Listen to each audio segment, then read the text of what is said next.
गुजरात की बीजेपी सरकार के खिलाफ भारतीय मजदूर संघ ने मोर्चा खोल दिया है। 161 महासंघों के हजारों हजार कार्यकर्ताओं ने अपनी लंबित मांगों को लेकर महाधिवेशन किया, जिससे बीजेपी सरकार के हाथ पांव फूल गए।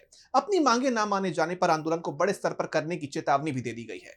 तो क्या है मजदूर संघ की मांगे, जानेंगे इस रिपोर्ट में। गुजरात की बीजेपी सरकार के खिलाफ आरएसएस ने मोर्चा खोल दिया है। आरएसएस से जुड़े भारतीय मजदूर संघ का महाधिवेशन अहमदाबाद में हुआ और इसमें गुजरात सरकार पर मजदूर विरोधी नीतियां लागू करने के आरोप लगाए गए हैं। बीएमएस के इस अधिवेशन में उससे जुड़े 161 महासंघों के कार्यकर्ता शामिल हुए, जिसमें गुजरात सरकार की नीतियों पर तीखा हमला किया गया। विशेष रूप से पुरानी पेंशन योजना यानी ओपीएस को बहाल करने और उद्योगों में कार्य समय को 8 घंटे से बढ़ाकर 12 घंटे करने के फैसले को तत्काल वापस लेने की मांग पर कड़ा रुख अपनाया गया है। बीएमएस के प्रदेश उपाध्यक्ष राजेंद्र सिंह चुड़ासमा ने चेतावनी दी कि अगर सरकार ने आंखें नहीं खोली तो मजदूरों का गुस्सा चरम पर पहुंच जाएगा। इसके बाद मुख्यमंत्री समेत सभी मंत्रियों को याचिकाओं वाला एक विस्तृत ज्ञापन सौंपा गया। संघ की मांगों की बात करें तो पुरानी पेंशन योजना यानी ओपीएस का तत्काल कार्यान्वयन, 8 घंटे से 12 घंटे किए गए कार्य समय वृद्धि के फैसले को वापस लेने की मांग। बीएमएस ने इस मुद्दे पर गठित समिति में अपना प्रतिनिधित्व मांगा है और समिति गठन तक फैसले को लागू न करने की मांग की है।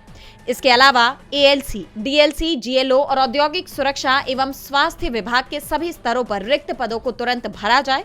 सरकारी विभागों से शुरू करते हुए ठेका प्रणाली को पूरी तरह से समाप्त किया जाए। साथ ही ठेका श्रमिकों के शोषण को रोकने के लिए हरियाणा सरकार की तर्ज पर एक नया बोर्ड गठित करने की मांग की गई है और निश्चित अवधि के कर्मचारियों का कार्यकाल घटाकर 1 साल कर उन्हें नियमित वेतनमान में शामिल किया जाए। बीएमएस के विरोध प्रदर्शन से बीजेपी के अंदर चिंता दिख रही है, क्योंकि बीजेपी सरकार की नीतियों को लेकर पहली बार इतना आक्रामक रुख संघ से जुड़े संगठनों ने अपनाया है। ओपीएस को लेकर तो सीधे सीधे गुजरात सरकार के साथ ही मोदी सरकार को भी सवालों में खड़ा कर दिया गया है, जिससे साफ है कि बीजेपी और संघ के बीच दूरियां बढ़ रही हैं। हाल ही में आरएसएस चीफ मोहन भागवत का भी एक बयान सामने आया था, जिसमें उन्होंने कहा था कि संघ नीतियों के आधार पर समर्थन करता है। अगर कांग्रेस की नीतियां संघ को सही लगेंगी तो वो कांग्रेस का भी समर्थन करने को तैयार है। डीबी लाइव की रिपोर्ट।